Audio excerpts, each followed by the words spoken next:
Medyo nagugutom ako, Audrey. Ngayong umaga? Oo, gutom na Sete ako. pa lang, ah.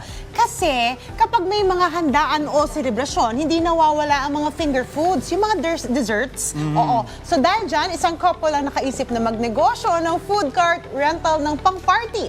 Alamin natin ang kanilang kwento dito sa Negosyo Tayo. Ayon sa Department of Trade and Industry, tinatayang nasa mahigit 90% ng lahat ng negosyo sa Pilipinas ang MSMEs. Nagpapatunay lamang na malaki ang ambag ng small businesses sa ating bansa. Kaya naman ngayong araw mga kanegosyo, isang food court business na naman ang aalamin natin ang kanilang sikreto sa successful na negosyo.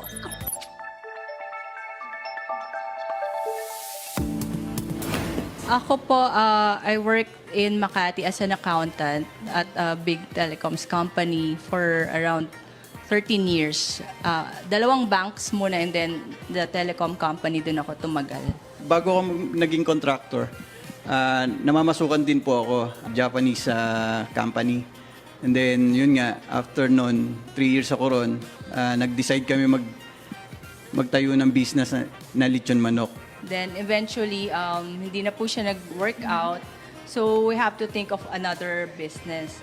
And kasi nung time na yon meron din kami mga pinagdaan ng mga medyo mapapait. So naisip namin, gusto naman namin ng matamis. Ito yung pinaka-baby namin yung cotton candy. Cotton candy talaga. Oo, so that time, parang we spent for the machine, mga almost 20,000.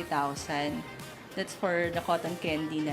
Nag-start kami ng ganon. And then may mga clients nagtanong, may popcorn din ba kayo? So, unti-unti, may fries ba kayo? Ganyan. Eventually, kung ano po yung nanganak. hinihingi ng client, yun binibigay po namin basta kaya po. Unang-una, we make sure that we use quality products and raw materials.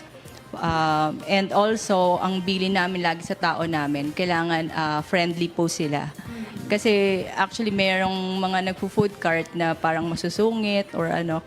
Kasi actually may mga client na nagsasabi na ang gusto nila friendly yung mga tao. And also kailangan malinis po yung mga carts and yung mga food na siniserve po namin.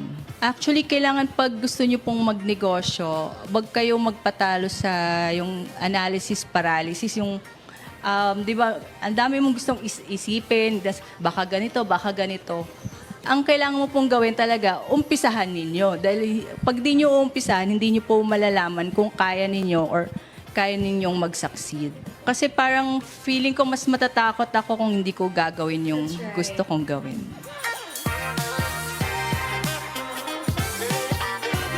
Sa mundo ng negosyo, hindi lamang pera o kita ang mahalaga. Importante pong pahalagahan natin ang mga relasyong nabuo natin sa ating mga customers. Yan po ang pinakamahalagang advice ni Miss Malu and Mr. Edward Hibeler. Ayan, sa susunod pong episode, another business tips na naman at business story, mga kanegosyo.